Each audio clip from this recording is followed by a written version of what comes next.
प्रशान्तात्मा विगतभिर्ब्रह्मचारी व्रते स्थितः मनः संयम्य मच्चित्तो युक्तासीतमत्परः प्रशान्तात्मा विगतभिर्ब्रह्मचारी व्रते स्थितः युक्तासीतमत्परः प्रशान्तात्मा विगतभिर्ब्रह्मचारी व्रते स्थितः युक्तासीतमत्परः प्रशान्तात्मा विगतभिर्ब्रह्मचारी व्रते स्थितः मनः संयम्य मच्चित्तो युक्तासीतमत्परः।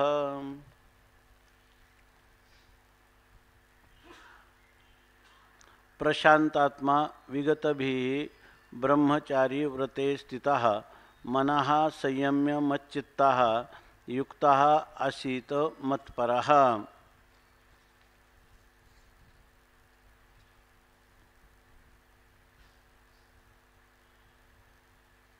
सहावा अध्याय ज्याचं नाव आत्मसंयम योग, अभ्यास योग किंवा ध्यान योग असा अध्याय आहे।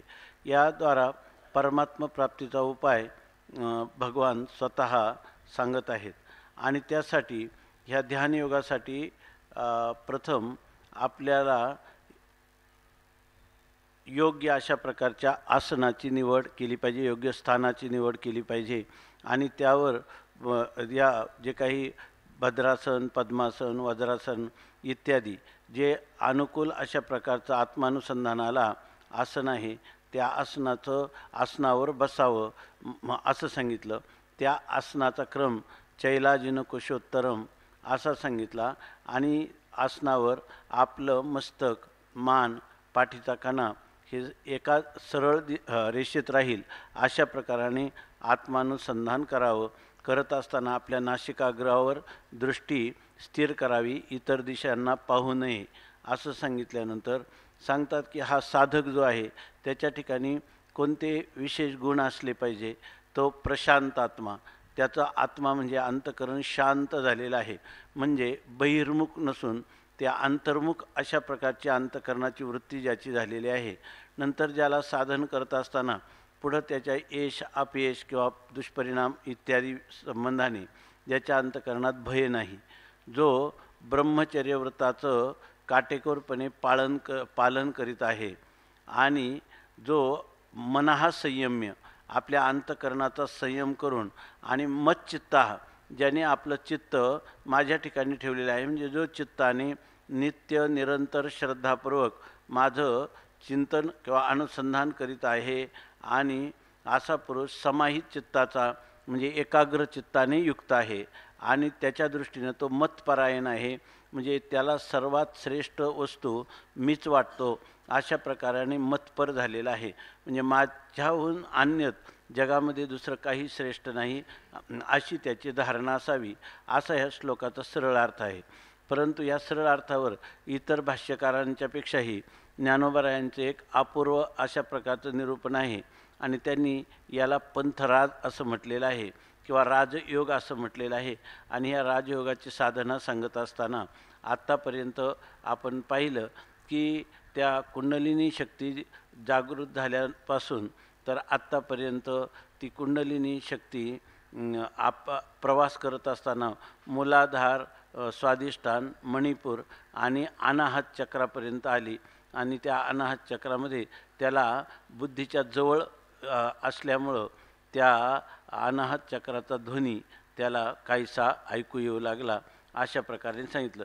नंतर या ठिकाणी जे पृथ्वी, आप, तेज ह्या शरीरात असणारे जे पार्थिव आणि विशेषतः जे जलीय अंश असतात ते सगळे या ठिकाणी विरून जातात आणि त्याचं वायुमय असं देह होतं किंवा तेजोमय असा देह होतो असं वर्णन सांगितलं। तर असा जो पुरुष आहे त्या पुरुषाचं वर्णन करताना आता सांगतात की तो कनक 57 होईपर्यंत आले ना आपलं, तो कनक चंपकाचा कळा की अमृताचा पुतळा नाना साशिन्नला मळा कोवळिकेचा।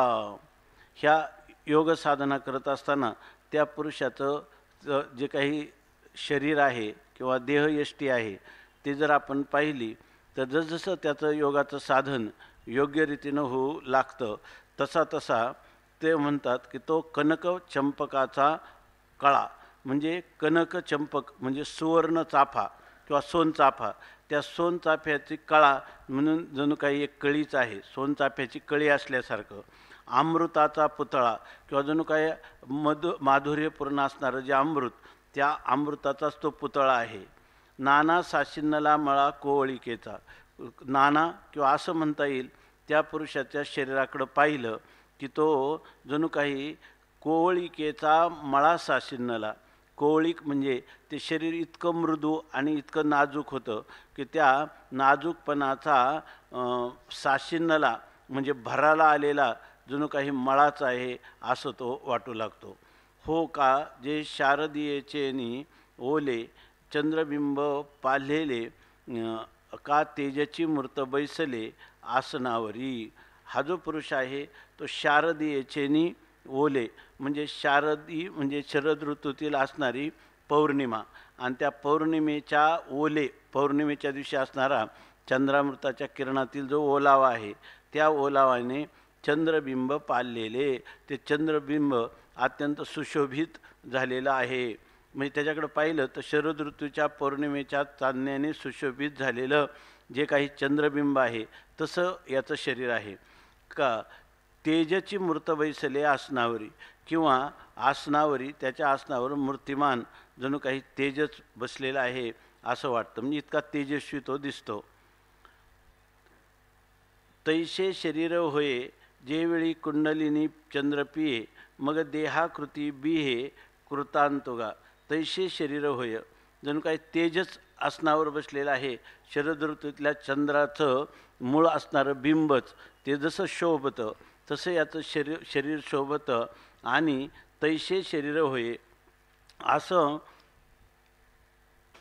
त्याचं शरीर होतं की कधी जे वेळी कुंडलिनी चंद्रपिये, ज्या वेळेला ही कुंडलिनी चंद्रपिये म्हणजे चंद्रामृत प्राशन करते त्यावेळेला, ते जे सांगितलं ना कानवडोनी पडले शक्तिमुखी, ज्या वेळेला ते जी काय अमृत कुपिका ब्रह्मरंध्राजवळ ती जेव्हा पालथी होते आणि कुंडलिनी तिने ती गरळ टाकते आणि त्या गरळ टाकल्यानंतर ते म्हणजे अमृतासारखे असते आणि त्यामुळं त्याचं सर्व शरीर हे अमृतमय होतं. त्यावेळी कुंडलिनी चंद्रपिये, ज्या वेळेला कुंडलिनी चंद्रामृताच्या तळ्यातलं ते अमृत पिते त्यावेळी त्याचं शरीर असं तैसे शरीर होय असं त्याचं शरीर दिसतं. आणि त्या शरीराला जसं चांगदेव 1400 वर्ष राहिले, काळाचा त्यांच्यावर प्रभाव होऊ शकला नाही, त्याप्रमाणे कृतांतू देहाकृती बिहे, याचं जे तेजोमय शरीर पाहिलं का कृतांत म्हणजे यम किंवा काळ देखील त्याला घाबरू लागतो, म्हणजे त्याच्यावर मृत्यूचा किंवा काळाचा प्रभाव होऊ शकत नाही. अशा प्रकारचं त्याचं अलौकिक किंवा दिव्य शरीर त्याला प्राप्त होतं. वार्धक्य तरी बहुडे तारुण्याची गाठी विघडे, लोपली उघडे बाळदशा. आता वार्धक्य त्याच्या शरीराला आलेला जो वार्धक्य किंवा वृद्धपणा आहे तो बहुडे म्हणजे तो माघारी फिरतो. आता याच्यामध्ये हे जे वर्णन केले ना, अशा प्रकारचं साधना करून ह्या स्थितीला प्राप्त झालेला सध्या तरी आपल्याला कोणी दिसत नाही का ही साधनाचं कोणी मार्गदर्शन करील अशाही प्रकारचं नाही. फक्त या अध्यायामध्ये हा विषय आला म्हणून आपण त्याचं ज्ञानोबरायाने याचा खूपच भर देऊन विस्ताराने लिहिलेला आहे, म्हणून आपण त्याचा फक्त अर्थ पाहायचा इतकाच अर्थ आहे त्याचा. वार्धक्य तरी बहुडे, वार्धक्य माघारी फिरतं म्हणजे त्याचं जरी वृद्ध असला तर आता तो वृद्ध राहत नाही. तारुण्याची गाठी उघडे, त्या ठिकाणी तारुण्याचीच गाठ उलगडते म्हणजे तो वृद्ध होता तर वृद्ध होते तरणेरे. आपोआप त्या ठिकाणी ह्या साधनाने तो तरुण दिसायला, त्याचे शरीर तरुण दिसायला लागतं. लोपली उघडे बाळदशा, आणि इतकंच नाही तारुण्य तर लोपली त्याचं गेलेलं जे बालपण आहे ते पुन्हा उघडे म्हणजे ते बालपण त्याला पुन्हा प्राप्त होतं, म्हणजे बालवत त्याचं शरीर होतं. वयसा तरी येतुलेवरी बळाचा बळार्थ करी, धैर्याची थोरी निरूपम. वयसा म्हणजे जर वयाने पाहिलं तर येतुलेवरी एवढासा दिसतो, की लहान मुलासारखं तो पाहिला तो वयाने एकदम बालवत दिसतो. एरवी बळाचा बळार्थ करी, परंतु एरवी म्हणजे आपण तसं जर बघायला गेलं तर बळाचा बळार्थ म्हणजे बळवान पुरुष जे आहेत त्यांच्याजवळ जो पराक्रम आहे तो बळार्थ म्हणजे तो पराक्रम तो करतो. म्हणजे दिसायला लहान आहे परंतु तो बलवान पुरुषांना जे होणार नाही किंवा करतील ते तो करू शकतो. धैर्याची थोरी निरूपमी, आणि त्याच्या ठिकाणी तर इतकं धैर्य असतं की त्या धैर्याचं महात्म्य निरूपम आहे. त्याच्यासारखा सात्विक धैर्यशाली कोणीच असू शकत नाही. कनकद्रुमाच्या पालवी रत्नकळिका नित्य नवी, नखे तैशी बरवी नवी निगती. या ठिकाणी त्याला कनकद्रुमाच्या पालवी म्हणजे कनक म्हणजे सोनं, कनकद्रुम म्हणजे सुवर्णवृक्ष, आणि त्या सुवर्णवृक्षाला जणू काही पालवी फुटलेली आहे असं. रत्नकळिका नित्य नवी किंवा जणू काही नवी म्हणजे नित्य नूतन असणारी रत्नकलिका म्हणजे रत्नाच्या ज्या कळ्या आहेत त्या रत्नाच्या कळ्याप्रमाणे किंवा सुवर्ण वृक्षाला फुटलेल्या पालवीप्रमाणे, म्हणजे याचा रत्न किंवा सुवर्ण याप्रमाणे चकचकीत अशा प्रकारची तेजस्वी. नखे तैशी बरवी नवी निगती, त्याप्रमाणे त्याला नवीन नख फुटतात. दातही आन होती परी आपाडे साने जती, जैशी दुबाही बैसे पांती हिरे यांची. आता त्याला पहिले जे दात पडलेले असतील किंवा पूर्वीचे दात असतील तर आता या ठिकाणी दातही आन होती, त्याला दातही दुसरे होतात. परी आपाडे साने जती, पण दात वाकडे तिकडे नाही. अपाडे साने जती म्हणजे अतिशय, साने जती म्हणजे अतिशय बारीक अशा प्रकारचे दात असतात. त्याला उपमा दिली जैशी दुबाई बैसे पांती हिरे यांची.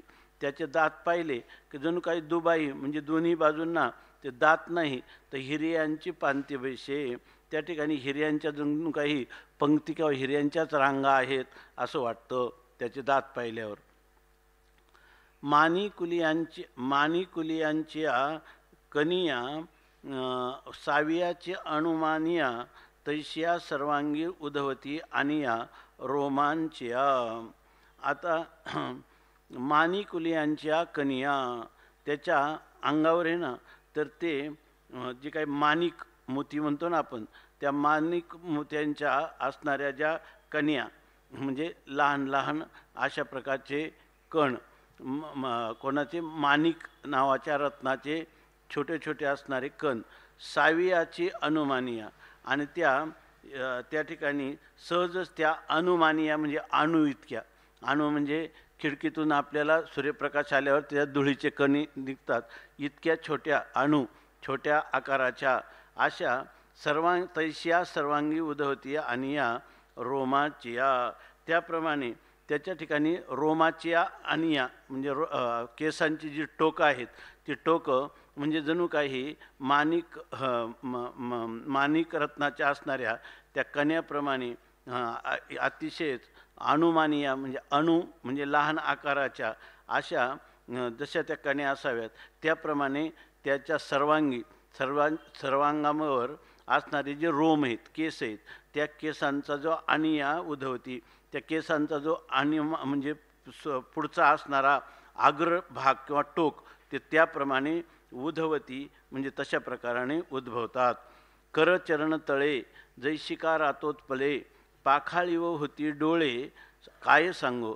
कर चरण तळे किंवा त्याचे जे कर आणि चरण म्हणजे त्याच्या हात आणि पाय यांचे तळवे, हाताचे आणि पायाचे तळवे त्याला म्हणतात कर चरण तळे. जैशिका रातोत्पळे, जर त्याचे तळपाय आणि तळहात पाहिलं तर ती कसा आता रातोत्पले म्हणजे रक्तकमळ किंवा तांबड्या वर्णाची जे कमळ आहेत त्या कमळाप्रमाणे त्याच्या हातापायाचे तळवे होतात. पाखाळी व होती डोळे काय सांगू, आणि त्याचे डोळे ते पाखाळी म्हणजे अत्यंत स्वच्छ अशा प्रकारचे डोळे होतात. मग काय सांगू, आता त्याचं काय वर्णन करू. निडाराचेनी कोंदाटे मोतिये नावरती संपुटे, मग शिवनी जैशी उतटे शुक्ती पल्लवांची, तैशी पातियांच्या कवळीयेन समाये, दिठी जाकळोनी निघो पाये, आधिलीची पुरी होये गगना कवळीती.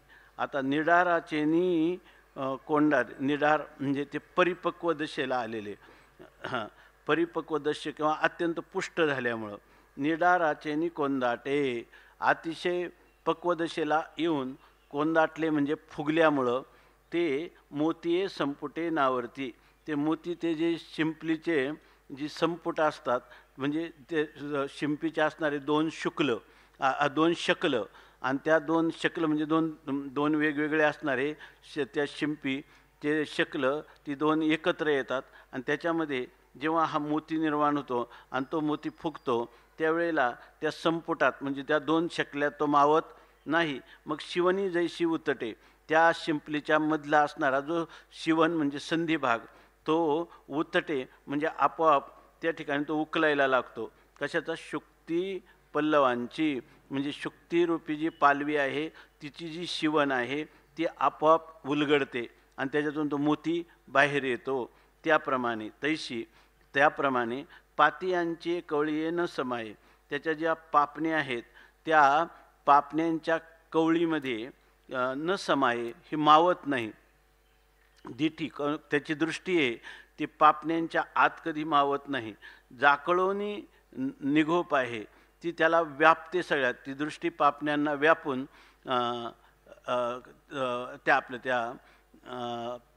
पापण्याच्या कवळींना व्यापून निघोप आहे, ती बाहेर निघायला पाहते.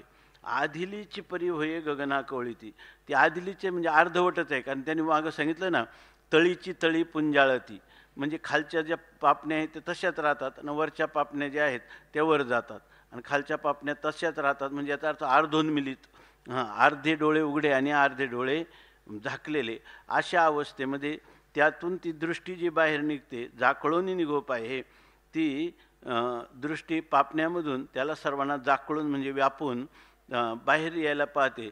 त्यावेळेला आधिलीची अर्धोन्मिलितच ती दृष्टी आहे, परंतु गगना कवळी ती, परंतु ती आकाशालाही कवळ घालणारी म्हणजे व्यापणारी आहे. म्हणजे जरी अर्धोन्मिलित दृष्टी असली आपल्याला तर त्याला काय अर्धवट दिसतं असं नाही, आकाशाला गवसणी घालणारी त्याची दृष्टी असते. ऐके देह होय सोनियाचे, परी लाघव ये वायूचे, जे आपा आणि पृथ्वीचे अंश नाही. ऐके हे अर्जुना ऐक, देह सोनियाचे होय, त्याचा सगळा देह सोन्याचा होतो म्हणजे सुवर्णासारखी त्या देहाची कांती होते. आणि सोन्यासारखं, सोना सगळ्यात जड धातू आहे. परी लाघवये वायूचे, सुवर्णकांतीसारखं शरीर दिसतं पण सोन्याचं शरीर आहे म्हणून सोना हा जड धातू आहे. तसं त्याचं शरीर जड होत नाही. तर लाघवये वायूचे, वायूसारखं त्याला लघुता किंवा हलकेपणा प्राप्त होतं. त्याचं तेज सोन्यासारखं आहे परंतु वजन मात्र त्याला वायूसारखं आहे. जे आप आणि हे का बरं त्याचं वजन कमी झालं? तर आप आणि पृथ्वीचे अंश नाही. त्याच्यामध्ये माणसाच्या शरीराचं वजन वाढतं, त्याचं कारण त्या शरीरात असणारा जो आप किंवा जलीय अंश आणि पार्थिव म्हणजे पृथ्वीपासून बनलेला अंश. पण याने योग साधना करताना त्याच्या शरीरामध्ये आता केवळ तेजोमय शरीर झालेलं आहे, जल आणि पृथ्वी यांचे अंश राहिलेले नाहीत. असा जो पुरुष आहे त्याला काही अलौकिक सामर्थ्य प्राप्त होतं ते आता सांगतात. म्हणजे अशा प्रकारची योगाचा अभ्यास करणाऱ्या पुरुषाला तत्र उपतिष्ठन्ति सिद्धया, त्याच्या ठिकाणी अनेक प्रकारच्या सिद्धी स्वाभाविकपणे त्याला प्राप्त होतात. मग त्या सिद्धीमध्ये त्याला काय काय म्हणजे त्या सिद्धीचे काय चमत्कार आहे ते सांगतात. मगच समुद्रा पहिलीकडील देखे, स्वर्गीचा आलोचो ऐके, मनोगत ओळखे मुंगी येचे. आणि मग तो पुरुष जो आहे तो समुद्रा पहिलीकडील देखे, समुद्राच्या पलीकडचं सुद्धा तो पाहू शकतो. स्वर्गीचा आलोच्य ऐके, आणि स्वर्गामध्ये चाललेला आलोच म्हणजे ज्या गप्पा गोष्टी किंवा चर्चा किंवा मसलत हे सर्व ऐके. आणि मुंगीचे मनोगत ओळखे, आणि मुंगीच्या मनात काय आहे त्या मुंगीचं सुद्धा मनोगत तो ओळखू शकतो. पवनाचा वारिका ओळगे, चाले तरी उदकी पाऊल न लागे, येणे येणे प्रसंगे येती बहुता सिद्धी. तो पवनाचा वारिका ओळगे, जर त्याला चालायचं कुठं जर जायचं झालं तर पवन म्हणजे वायूचा जो घोडा आहे त्या घोड्यावर तो वळगे म्हणजे चढतो. वायूच्या म्हणजे वायूसारख्या वेगाने तो चालू शकतो. पुन्हा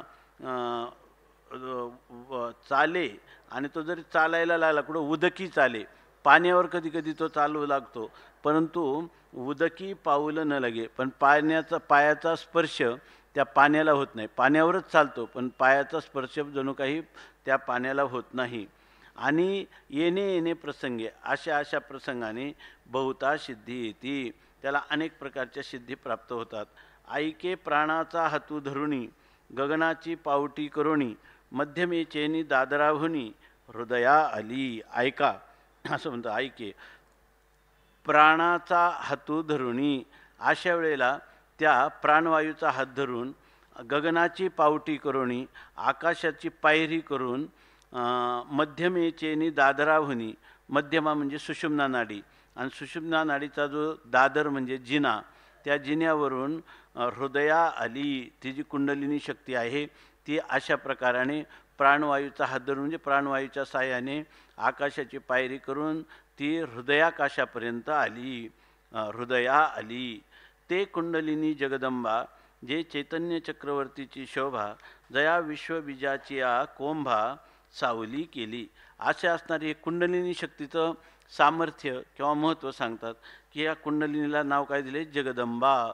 म्हणजे संपूर्ण जगताची असणारी माता, जगन्माता कुंडलिनी, जे चैतन्य चक्रवर्तीची शोभा, की जी चैतन्य चक्रवर्ती म्हणजे चैतन्य हेच कोणी सार्वभौम सम्राट आहे त्याची असणारी शोभा, म्हणजे चैतन्याची खरी चैतन्याची शोभा शोभत असे, ती चैतन्याची शोभा कोण असेल तर ही कुंडलिनी. आणि त्या कुंडलीने काय केलं, विश्वबीजाच्या कोंभा सावली केली. तिनं हे जगदरूपी जे बीज आहे, ह्या बीजरूप जगदरूपी जगताचं बीज आणि त्या बीजापासून उत्पन्न झालेला जो कोंभ किंवा अंकुर, त्या अंकुराचं जतन होण्यासाठी ह्या कुंडलिनी शक्तीनं जणू काही त्या ठिकाणी सावली केली, सावली धरलेली आहे. जे शून्यलिंगाची पिंडी, जे परमात्मया शिवाची करंडी, जे प्रणवाची उघडी जन्मभूमी. आता सांगतात जे शून्यलिंगाची पिंडी, शून्यलिंग म्हणजे निराकार असणारा जो परमात्मा, म्हणजे ज्याचं लक्षण सांगता येत नाही, आकार सांगता येत नाही, गुण सांगता येत नाही, तसा निर्गुण निराकार परमात्मा, त्यालाच म्हणतात की शून्यलिंग. म्हणजे निराकार असणारा ब्रह्म किंवा निराकार असणारा परमात्मा, त्याचीच पिंडी म्हणजे त्याची साकार मूर्ती. म्हणजे ह्याचं जे शरीर आहे ते कसं आहे, आपलं ही कुंडलिनी जी आहे ती निराकार परमात्म्याची जणू काही साकार मूर्ती आहे. किंवा परमात्मया शिवाची करंडी, किंवा भगवान शंकराची जणू काही असणारी परमात्मया शिवाची करंडी. करंडी म्हणजे त्याची असणारी जी संबळी, शंकराची असणारी जी संबळी, ती परब्रह्मरूप शंकराची, की जे प्रणवाची उघडी जन्मभूमी. आणि प्रणव म्हणजे ओंकाराची जणू काही जन्मभूमी असणारी कुंडलिनीला उपमा दिल्यात. कुंडलिनी म्हणजे निराकार परमात्म्याची साकार मूर्ती, परब्रह्म असणाऱ्या भगवान शंकराची जणू काही ही असणारी संबळी, आणि जी ओंकाराची सुद्धा जन्मभूमी आहे. असं कोण आहे, ही कुंडलिनी ओंकाराची सुद्धा जन्मभूमी. हे असो ते कुंडलिनी बाळी हृदया आतो आली, अनु हाताची बोली चावळे ते. आणि हिच्या कुंडलिनीचा प्रवास होत होत आता अनुहातापर्यंत आलेला आहे, म्हणजे अनुहात चक्रापर्यंत आलेला आहे, आणि त्या ठिकाणी ती हृदयाकाशात पोचलेली आहे. हे असो ते कुंडलिनी बाळी, असू द्या म्हणतात. ही जी कुंडलिनी नावाची जी बाळी म्हणजे अत्यंत कोमल अशी असणारी बालिका, ती हृदयात आली, ती हृदयापर्यंत आलेली आहे म्हणजे कुंडली. आणि हृदयापर्यंत आली त्यावेळेला तिला त्या ठिकाणी अनुहाताची बोली चावळ येते. त्या ठिकाणी कुंडलिनी जेव्हा हृदयाकाशात येते तेव्हा त्या योगी पुरुषाला किंवा योगी साधकाला अनुहात ध्वनी नाद तो पावला परमपद. त्याला अनुहात ध्वनी म्हणजे इतर जर पखवाट टाळ हे एकमेकावर आदळले तर आवाज होतो. इथं कोणत्याही आघात न करता नित्य ह्या निसर्गतः आपल्या हृदयामध्ये जो आवाज अनुहात ध्वनी चालू असतो, ती अनुहाताची बोली तो बोलू लागतो. अनुहाताची बोली चावळ येतो म्हणजे अनुहाताच्या बोली तो बोलू लागतो, म्हणजे त्याच्या ठिकाणी अनुहात ध्वनीचा नाद त्याला नित्य निरंतर या अवस्थेत जेव्हा कुंडलिनी हृदयाकाशापर्यंत पोचते तेव्हा त्या कुंडलिनी शक्तीचा प्रत्यय म्हणून त्याला अनुहात ध्वनी ऐकू येतो. हा अनुहाती गुंतला नेणे बाह्य रंग, वृत्ती येता मग बळ लागे. शक्तीच्या अंगा लागले बुद्धीचे चैतन्य होते जाहले ते तेने ऐकिले आळू माळू. आणि ह्या ठिकाणी शक्तीच्या अंगा लागले, त्या शक्ती म्हणजे कुंडलिनी, आणि त्या कुंडलीच्या अंगा लागले म्हणजे त्याच्या जवळच असणारं काय होतं, बुद्धीचे चैतन्य होते झाले. त्या जी कुंडलिनीच्या शक्ती आहे तिच्याजवळ काय बुद्धीचं ज्ञान असल्यामुळं शक्तीची अंगा लागले बुद्धीचे चैतन्य होते झाले. त्या ठिकाणी बुद्धीचं चैतन्य म्हणजे बुद्धीचं जे ज्ञान होतं ते त्या कुंडलिनी शक्तीजवळ त्या हृदयाकाशापर्यंत गेली तेव्हा होतं. आणि त्यामुळं त्या ठिकाणी मावशी बोलू नका मध्ये, सगळे लोक सांगतात तुम्ही मध्ये बोलता, सगळ्यांचं लक्ष विचलित होतं, तुम्ही शांत ऐकत जात त्याच्यामध्ये. शक्तीच्या अंगा लागले बुद्धीचे चैतन्य होते जाहले ते तेने ऐकिले आळूमाळू. आणि बुद्धीचं जे ज्ञान होतं ते बुद्धीच्या ठिकाणी असणारं जे ज्ञान त्याने तो ऐकिला, म्हणजे तो अनुहात ध्वनिरूप, म्हणजे त्याच्या बुद्धीला त्या ठिकाणी अनुहात ध्वनी ऐकू येऊ लागला, त्याचं ज्ञान त्याला होऊ लागलं. पण ज्ञान होताना म्हणजे हे त्रिपुटीतलं ज्ञान, अनुहात ध्वनी मी ऐकत आहे असा अनुहात ध्वनी त्याला ऐकू येऊ लागला. ते त्याने ऐकिले आळूमाळू. अनुहात ध्वनी हा त्याला आळूमाळू म्हणजे किंचितसा ऐकू येऊ लागला. घोषाच्या कुंडी नादचित्रांची रुपडी प्रणवाची या मोडी रेखिली ऐशी. घोषांच्या कुंडी म्हणजे त्या घोषाच्या कुंडामध्ये नादचित्रांची रुपडी, नादचित्र म्हणजे ध्वनी आणि नाद, अनुहात ध्वनी नाद, तो अनुहात ध्वनी आणि इतरही असणारे असं सांगतात की ह्या आधार चक्रावर जेव्हा घोषाकार ही जी परावाणी आहे ती परावाणी ही पहिली वाचा आहे, तेव्हा योगधारणा करणाऱ्या पुरुषांना या ठिकाणी अनेक प्रकारचे 10 प्रकारचे ध्वनी ऐकू येतात असं लिहिले. ते कोणकोणत्या वाद्याचे ध्वनी त्याचंही या योगशास्त्रामध्ये वर्णन केलेलं आहे. तर घोषाच्या कुंडी या ठिकाणी घोष हा एक कुंड आहे म्हणजे ध्वनी, आणि त्याच्यामध्ये अनेक प्रकारचे असणारे नाद आणि त्या आणि नादचित्रांची रुपडी. त्या ठिकाणी नादचित्र म्हणजे नाद हेच कोणी चित्र आहे आणि त्या चित्राची असणारी रुपडी ती प्रणवाची मोडी रेखिली ऐशी. ती प्रणवाची मोडी म्हणजे ओंकाराच्या आकारासारखी त्या ठिकाणी रेखाटलेली असतात. ओंकाराचा जसा आकार आहे तसा त्या ध्वनी आणि नादरूप चित्रांचा आकार त्या ओंकाराच्या आकारासारखाच आपल्याला दिसून येतो, आपल्याला म्हणजे त्या योग्याला.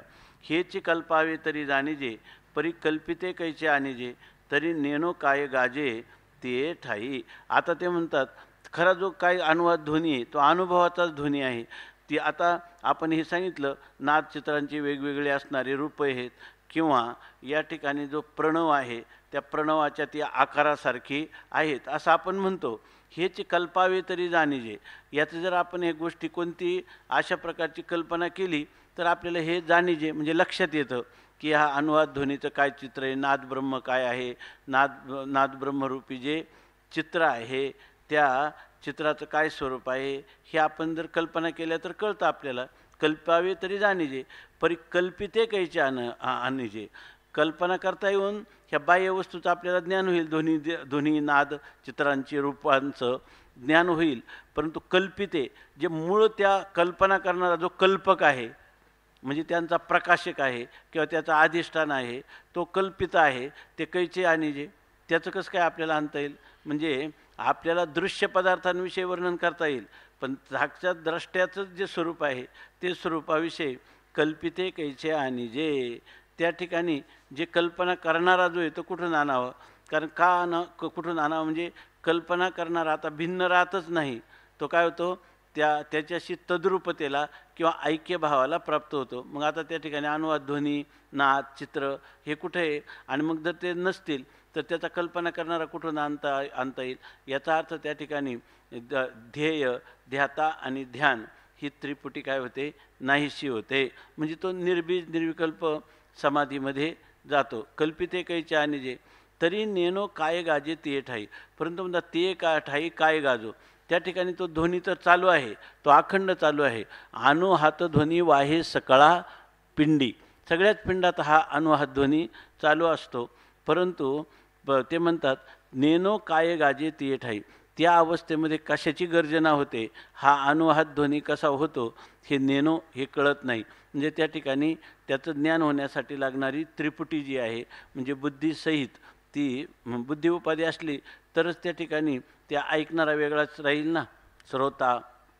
तर तोच काय झालेला आहे त्या स्वरूपाशी तद्रूप झालेला आहे. त्यामुळे तिथं काय ध्वनी होतो हे काही कळत नाही. अजून एक गोष्ट आहे, ज्ञानोबराय म्हणतात हे सर्व सांगण्याच्या ओघात अजून एक महत्त्वाची गोष्ट सांगण्याची मी विसरलो असं माऊली सांगतात. विसरोनी गेलो अर्जुना, जव नाशू नाही पवना, तव वाचा अथी गगना, म्हणूनी घुमे. हे अर्जुना विसरोनी गेलो, मी तुला ही गोष्ट सांगण्याची विसरलो. आता काय विसरलं, जव पवना नाशू नाही, तुला गोष्ट काय सांगायची, पवन म्हणजे जे प्राण अपान वगैरे हे जे वायू आहेत ह्या वायूंचा जव नाशू नाही, जोपर्यंत पूर्ण नाश झाला नाही तोपर्यंत, तव वाचा अथी गगना, तोपर्यंत ह्या गगनामध्ये आकाशामध्ये म्हणजे हृदयाकाशात वाचा अथी म्हणजे शब्द असतो. जोपर्यंत हे प्राणापाना इत्यादी आहेत तोपर्यंत त्याच्या ठिकाणी हृदयाकाशामध्ये शब्द असणार, कारण शब्द हा आकाशाचा काय आहे, गुणच आहे. म्हणून त्या ठिकाणी तोपर्यंत हृदयात शब्द असतो.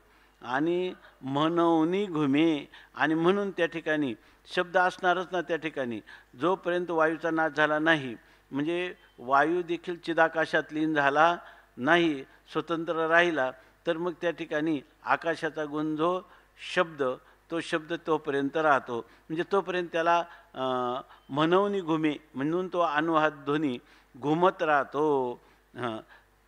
तया अनाहताचे निमेघे, आकाश दुमदुमो लागे, तो ब्रह्मस्थानीचे बेगे, सहज फिटे.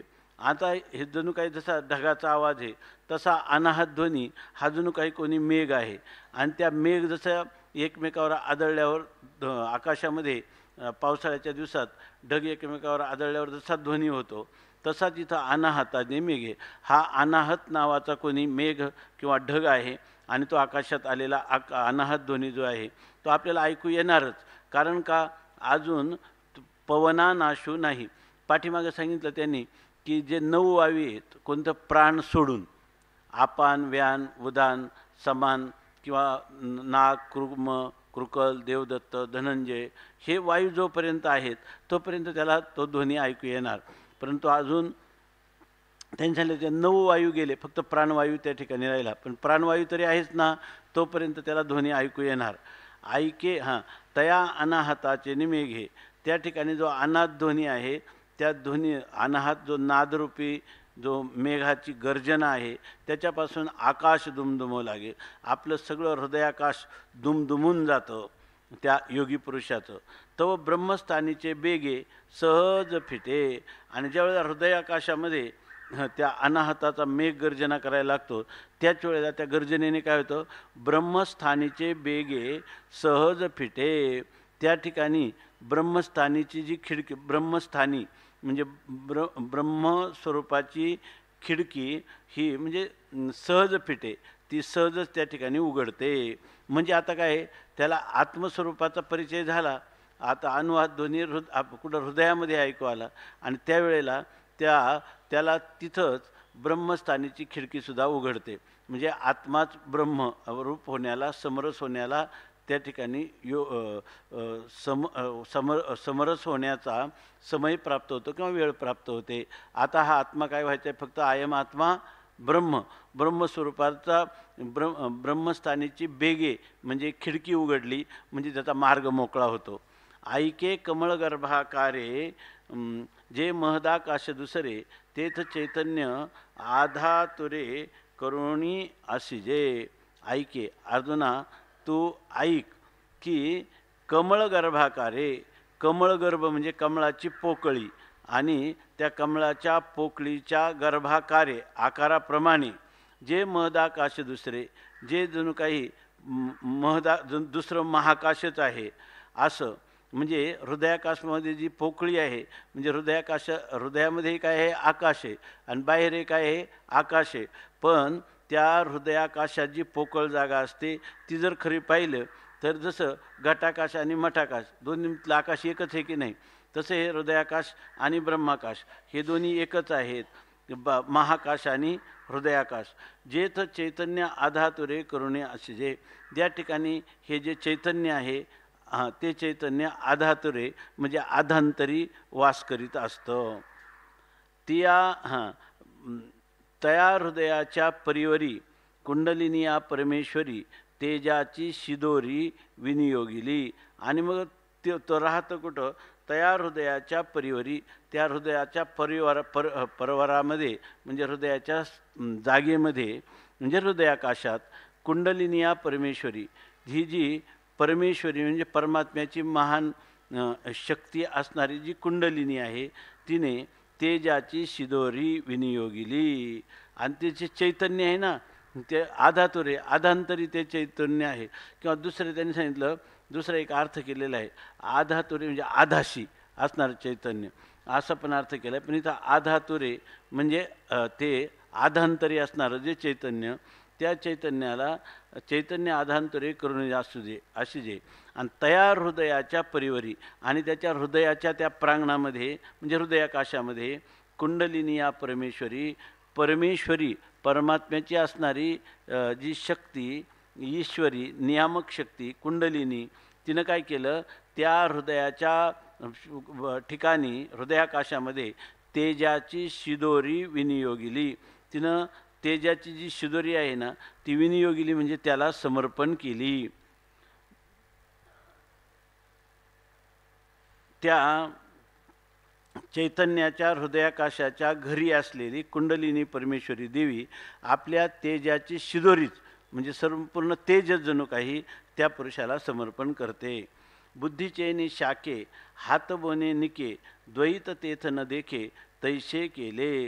जेव्हा परमेश्वरी असणारी कुंडलिनी आपल्या तेजाची सर्व शिदोरी त्या हृदयाच्या प्रांगणामध्ये समर्पण करते, म्हणजे आपलं सर्वच तेज काय करते त्या हृदयाकाशात उत्पन्न करते किंवा हृदयाकाशात स्थापन करते. तेव्हा बुद्धीचेनी शाके हात बोने निके द्वैत तेथ न देखे तैसे केले. आणि मग त्या ठिकाणी काय होतं, बुद्धीचेनी शाके म्हणजे बुद्धी जी आहे ती बुद्धीची जणू काही भाजी म्हणजे बुद्धिरूप असणाऱ्या भाजीसह हातबोने म्हणजे त्या ठिकाणी आपला असणारा जो नैवेद्य निके हातबोने म्हणजे खरा नैवेद्य म्हणजे बुद्धीला आता तिनं खाऊन टाकलं म्हणजे वेगळी राहिलेली नाही किंवा त्रिपुटी राहिलेली नाही. बुद्धी बोद्धा आणि बोध्य अशा प्रकारची त्रिपुटी राहिली नाही. आणि तेच कोणतं नैवेद्य त्या बुद्धिरूपी शाखेसहित त्या ठिकाणी निका म्हणजे खरा नैवेद्य समर्पण केला. आता या ठिकाणी बुद्धी जर राहिली नाही तर द्वैत तेथ न दिखे. आता तिथं जर ज्याला जाणायचा तो जाणताच जर त्या ठिकाणी राहिला नाही तर द्वैत तेथ न दिखे, जाणताच नाही तर जाणणे केवरे. मग तिथं ज्ञाता ज्ञान ज्ञे ध्याता ध्यान ध्येय अशा प्रकारची कोणती त्रिपुटी द्वैत तेथ न देखे, तिथं कोणत्याही प्रकारचे द्वैत आपल्याला दिसत नाही किंवा अनुभवाला येत नाही. तैसे केले तसं त्या कुंडलीनं करून टाकलं.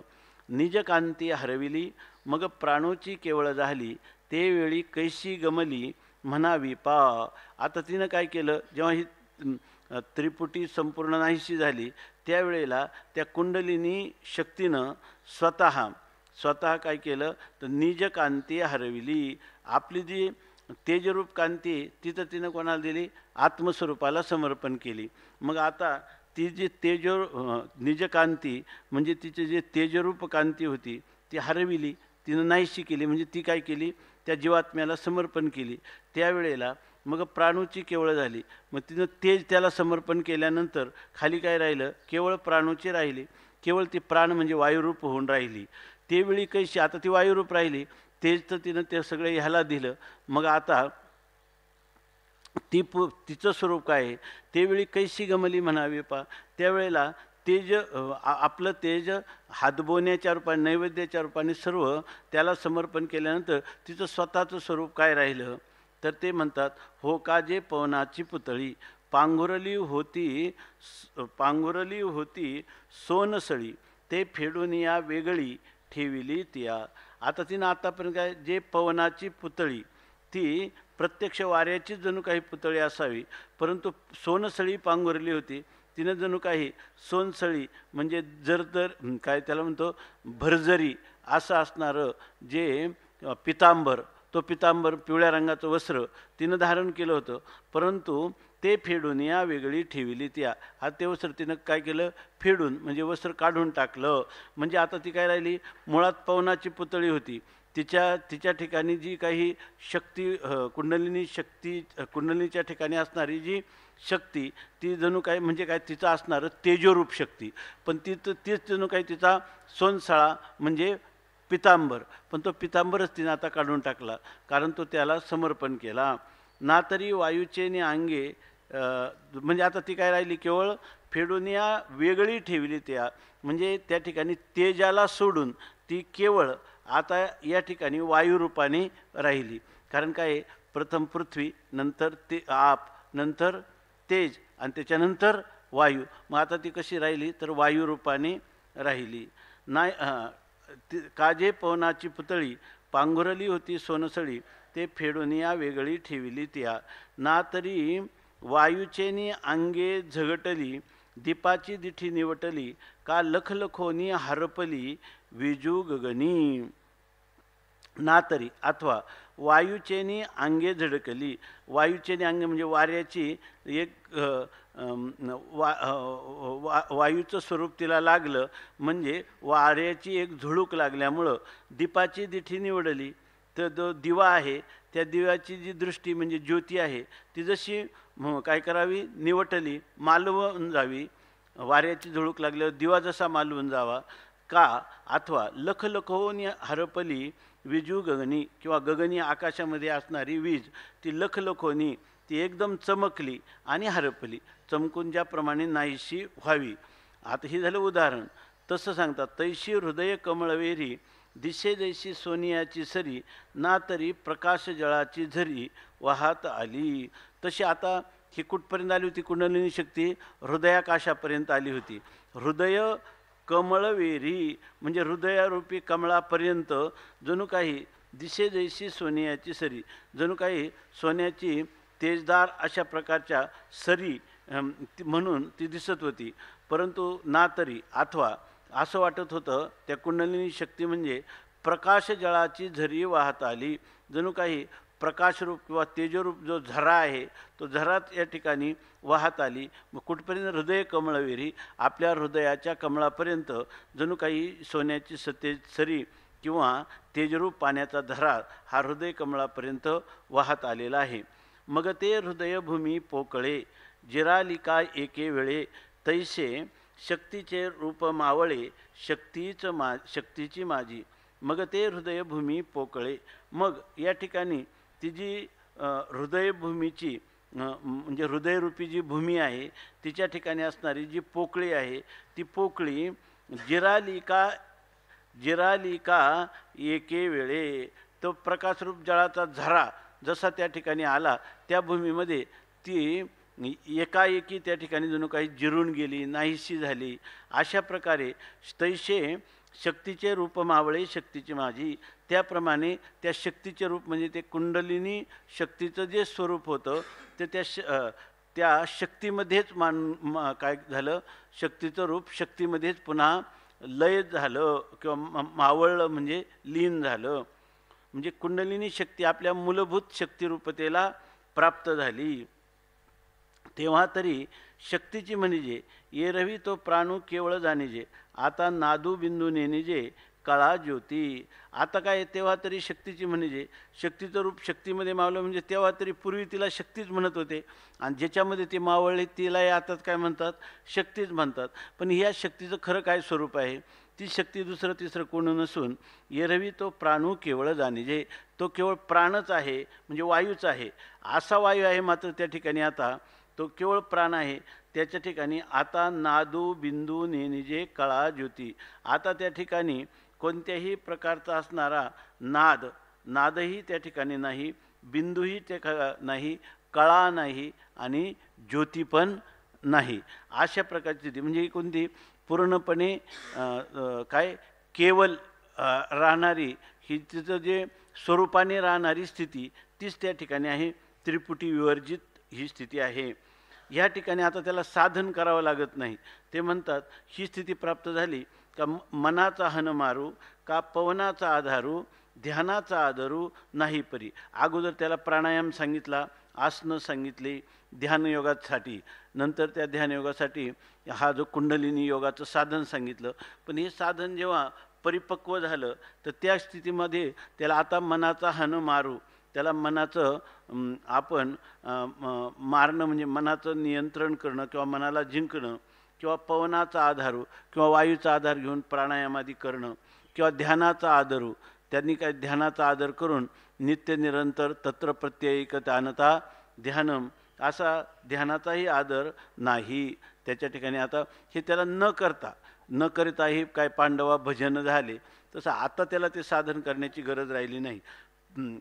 ध्यानाचा आदरू नाही परी, त्याला कोणताही ध्यानाचा देखील करणं हे त्या ठिकाणी राहत नाही. हे कल्पना घे सांडी ते नाही ये परवडी, हे महाभूतांची फुडी आटणी गाव. आता या ठिकाणी म्हणजे पृथ्वी, आप, तेज, वायू आणि हृदयाकाश आकाश, आणि ते आकाशही मावळून गेलं आणि नंतर काय केवळ आत्मस्थिती अभंग आत्मस्थिती राहिली. मग आता इथं काय हे कल्पना घे सांडी, ही कल्पना करायची आणि त्याचा पुन्हा काय करायचा परित्याग करायचा. कल्पना करायची पृथ्वीपासून आप निर्माण झालं आणि कल्पना करायची की आपलं पृथ्वी आपामध्ये लीन झाली. ह्या कल्पना आहे. आता ह्या स्थितीत ह्या अनुभूती जेव्हा त्रिपुटी विवर्जित निर्बीज निर्विकल्प समाधीची स्थिती त्याला प्राप्त होते, कुंडलिनी शक्तीचा अनुवाद ध्वनी ऐकण्याचंही जेव्हा बंद होतं त्यावेळेला हे कल्पना घे सांडी, ही कल्पना घे आणि ही कल्पना सांडा, तिचा परित्याग करा. ये परवडी नाही, हे प्रकार आता तिथं राहिले नाहीत. कारण काय, हे प्रकार कधी होतील जर पंचमहाभूत शरीरात असतील तर. पण त्याचं शरीर जे आहे ते केवळ काय झालेले विशुद्ध तेजरूप झालेलं आहे. तिथं महाभूतांची फुडी आटणी देखा, हा जे एखादी कल्पना करायची तिचा त्याग करायचा ह्याच्यासाठी लागतं काय तर महाभूतांनी बनलेलं शरीर पाहिजे. पण महाभूतांची फुडी आटणी देखा, या ठिकाणी पंचमहाभूताची पूर्णपणे आटणी किंवा लय या ठिकाणी झालेला आहे. पिंडे पिंडाचा ग्रासू तो हा नाथसंकेतीचा दंशू, परी दावूनी गेला उद्देशू श्री महाविष्णू, तया ध्वनिताचे केने सोडूनी यथार्थाची घडी झाडूनी, उपलविली म्या जाणोनी ग्राहिक श्रुते. जे ज्ञानेश्वरीचे अभ्यासक आहेत आणि ज्यांनी भरपूर याच्यावर लिखाण केलेलं आहे, तर बहुतेक लोक ह्या काही ओव्या आहेत ह्या 2 ओव्यांना घेऊन प्रत्येकाला असं वाटतं की खरं ज्ञानोबा यांचं मनोगत मी सांगितलं, पण याच्यातून आपल्याला तरी काही मनोगत स्पष्ट होत नाही. इथं फक्त एवढं सरळ अर्थ जरी असला तर ते म्हणतात की ह्या ओव्यांना खूपच महत्त्व आहे आणि हीच अपूर्वता आहे. पण आपल्याला त्याचा सरळ अर्थ एवढा कळतो की पिंडे पिंडाचा ग्रासू तो हा नाथसंकेतीचा दंशू, परी दावूनी गेला उद्देशू श्री महाविष्णू. आता पिंडे पिंडाचा ग्रासू म्हणजे पिंडानेच पिंडाचा ग्रास करणं, तो हा नाथसंकेतीचा दंशू. तो या ठिकाणी हे जे नाथ परंपरा आहे तर त्या नाथसंकेतीचा म्हणजे नाथ म्हणजे आदिनाथ जे शंकर भगवान आहेत त्यांचा दंशू म्हणजे त्यांचा हा सिद्धांताचा एक संकेत आहे. परंतु किंवा त्यांची ही खूण आहे. परंतु परी दावूनी गेला उद्देशू श्री महाविष्णू, वास्तविक ही जी परंपरा आहे ही आदिनाथ भगवान शंकर त्यांनी ही नाथ परंपरेमध्ये किंवा आदिनाथ परंपरेमध्ये ही गोष्ट सांगितलेली आहे. म्हणून हा नाथ संकेतीचा म्हणजे जे आदिनाथ भगवान शंकर आहेत त्यांच्या दंशू म्हणजे त्यांच्या सिद्धांताचा हा दंश म्हणजे गूढ अभिप्राय आहे. परंतु हा अभिप्राय त्यांचा आहे. परी दावूनी गेला उद्देशू श्री महाविष्णू, परंतु भगवान महाविष्णूंनी या ठिकाणी उद्देश म्हणजे संक्षेपात ही गोष्ट सांगितली असं सांगतात. म्हणजे वास्तविक हे शांकर परंपरेतले शांकरी परंपरेतील ही गोष्ट आहे किंवा ही साधना आहे. पण ही साधना भगवान महाविष्णूंनी पण सांगितली, परंतु उद्देश म्हणजे थोडक्यात सांगितली असं सांगतं. आता तुम्हाला हा श्लोक किंवा आत्तापर्यंत पाहिलं याच्यामध्ये कुठंतरी असं दिसतं का त्या मूळ श्लोकामध्ये की हे याच्यामध्ये भगवान शंकरांनी सांगितलेली ह्या अशा प्रकारची योगाची साधन आहे. मत्पराहा मच्चित्ताहा याच्यातून कसं कुठंच दिसत नाही. आणि पुन्हा भगवान विष्णूंनी सांगितले तर भगवान विष्णूच्या श्लोकातही कुठंच दिसत नाही. मुळात भगवान शंकरांना भगवान महाविष्णूंनी थोडक्यात ह्या श्लोकाच्या द्वारा अनुसरलं असं सुद्धा शंकासुद्धा येत नाही, आहे की नाही. आणि इथं मात्र ते म्हणतं म्हणजे याचा अर्थ ह्याच्यात खरोखरच काहीतरी विशेष गूढ अशा प्रकारचा आशय काहीतरी आहे. म्हणजे ह्या श्लोकात माऊलीने उगीच लिहिलं नाही, हा उलट अत्यंत गूढ असणारा अभिप्राय स्पष्ट केला आहे याच्यामध्ये असं माऊली सांगतात. फक्त त्या अभिप्रायाचं काय स्वरूप आहे ते काय आपल्या चिंतनात येत नाही.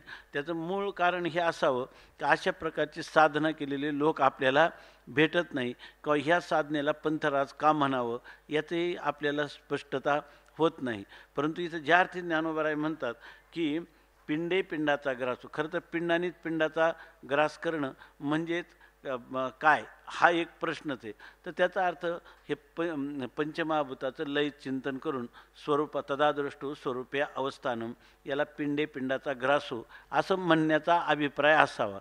आणि हा नाथ संकेतीचा दंश तो त्या नाथ संप्रदायामध्ये मुख्य दंश म्हणजे गूढ अभिप्रायच आहे. परंतु तोच या ठिकाणी नाथ संकेतीचा दंश परी दावून गेला श्री महाविष्णू. पण भगवान महाविष्णू म्हणजे भगवान महाविष्णूंचे अवतार असणारे भगवान परमात्मा श्रीकृष्ण हे दावून गेले म्हणजे दाखवून गेले. आणि आता सांगतात तया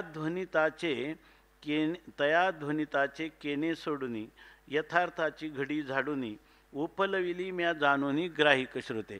याच्यातून एक थोडंसं दिसतं. हे का म्हणून सांगितलं की थोडक्यात होतंच शांकरी परंपरेमध्ये होतं, विष्णू परंपरेने त्याचा स्वीकार केलेला आहे. आणि याशिवाय हे जो अर्थ आम्ही सांगितला तो कसा आहे, तो ध्वनिताचे केने सोडूनी याचा ध्वनित म्हणजे जो ध्वन्यर्थ आहे त्या ध्वन्यर्थाचा केने सोडूनी त्याचा माल जो आहे त्या मालाची गाठ आम्ही सोडली आणि यथार्थाची घडी झाडूनी. इथं सांगतात की आम्ही या ठिकाणी काय केलं तर महाविष्णूचा जो संकेत होता पण तो संकेत स्पष्ट नव्हता, परंतु ध्वनितार्थ म्हणजे त्यांचं जे म्हणणं होतं ते स्पष्ट रीतीनं बोललं नाही. ते कोणत्या अर्थाने बोलले? सांकेतिक बोलले. म्हणजे हे सांकेतिक बोलणं कोणालाही कळत नाही. हे बोलणं कोणतं आहे? ध्वन्यर्थाचं आहे. मग ध्वन्यर्थाचं बोलणं कोणालाही कळत नाही, परंतु आम्हाला ते समजलं म्हणून आम्ही काय केलं, त्या ध्वनिताचे केने सोडून त्या भगवंताला अभिप्रेत असणारा जो ध्वन्यर्थ आहे आणि त्या ध्वन्यर्थामधून जो अभिप्राय सांगायचा त्याचं केनं सोडलं, म्हणजे त्याचं गाठोडं आम्ही सोडलं आणि यथार्थाची घडी झाडून आणि यथार्थरूप वस्त्राची घडी झाडली. म्हणजे यथार्थ त्याचा जसा अर्थ आहे त्या अर्थरूप वस्त्राची घडी ती झाडून म्हणजे ती झाडली म्हणजे साफ केली. आणि हे का केलं तर उपलविली म्हणजे या ठिकाणी आम्ही सोडून दाखवली. त्याचं कारण काय, का सोडून दाखवलं? हा माल आहे त्याच्यामध्ये, हे का सोडून दाखवलं? जाणूनी ग्राहिक श्रोते, तुम्ही याचं ग्रहण करणारे, याचं अनुसरण किंवा साधना करणारे एक योग्य असे श्रोते आहात म्हणून आम्ही हे वर्णन इथं सांगितलं. याचा अर्थ इथं वर्णन का आलं तर समोर जे बसलेले काही श्रोते होते ते योगाचे मोठे अभ्यासक आणि साधना करणारे असावेत म्हणून त्या ठिकाणी हा विषय सांगितला. बरं, हा विषय सांप्रदायिकतेच्या विरुद्ध नाही. ह्या वैष्णव परंपरेमध्ये आणि शांकरी परंपरेमध्ये दोन्हीकडेही ह्या योगाचं अनुष्ठान सांगितलेलं आहे. पण त्याच्यातले बारकावे आम्ही ते उघडून तुम्हाला सांगितले असं माऊली म्हणतात. हा तिथं ते विश्वरूपाला हे केलं आहे की विश्वरूप हे एक पट आहे आणि त्या काय केलेलं आहे, गुंडाळलेला आहे आणि तो पुन्हा आम्ही उघडून तुम्हाला विश्वरूपाच्या रूपाने दाखवला. आणि इथं कोणतं तर इथं त्याला हे जे कुंडलिनी योग जो आहे त्या कुंडलिनी इथं कोणतं जे गूढ अशा प्रकारचा अभिप्राय तो अभिप्राय उलगडून दाखवला. आणि तो अभिप्राय कोणाचा आहे? भगवान शंकराचा आहे, परंपरा चालत आलेली. आणि तीच परंपरा या ठिकाणी विष्णूंनी पण सांगितलेली आहे. विष्णूंनी पण सांगितलेली. तरीसुद्धा ही कळत नाही, म्हणून हा मालाचा गठ्ठा किंवा गाठोडं आम्ही सोडलं आणि तुम्हाला याचा अर्थ किंवा गूढ अभिप्राय सांगण्याचा प्रयत्न केला. याचं कारण काय आहे? तुम्ही ग्रहण करणारे अधिकारी श्रोते आहात म्हणून, असं माऊली या ठिकाणी सांगतात. आणि पिंडे पिंडाचा ग्रासू याच्यामधून आता सांगितलं, ह्या साधनाने आपोआपच लय चिंतन होत जातं की नाही? होत जातं की नाही? पृथ्वी ते आपविरवी, आपा ते काय तेज जिरवी, अशा प्रकारचा क्रम पण याच्यामध्ये सांगितलेला आहे. म्हणजे षटचक्र भेदन सांगितलेले नाही, कुंडलिनीचा प्रवास सांगितलेला आहे आणि त्याच्यामध्ये साधना करून येणारी परिपक्व स्थिती सांगितली आहे. मध्ये येणाऱ्या सिद्धी त्याचंही वर्णन केलेलं आहे. त्याला प्राप्त होणारं दिव्य विग्रह किंवा शरीर त्याचंही वर्णन केलेलं आहे. आणि जीवशिवाचं ऐक्य पण सांगितलेलं आहे. युञ्जन्नेवं सदात्मानं योगी निहतमानसः शान्तिं निर्वाणपरमां मत्संस्थाम् अधिगच्छति. युञ्जन्नेवं सदात्मानं योगी नियतमानसः शान्तिं निर्वाणपरमां मत्संस्थाम् अधिगच्छति. युञ्जन्नेवं सदात्मानं योगी नियतमानसः शान्तिं निर्वाणपरमां मत्संस्थाम् अधिगच्छति. युञ्जन्नेवं सदात्मानं योगी नियतमानसः शान्तिं निर्वाणपरमां मत्संस्थाम् अधिगच्छति. पुण्ड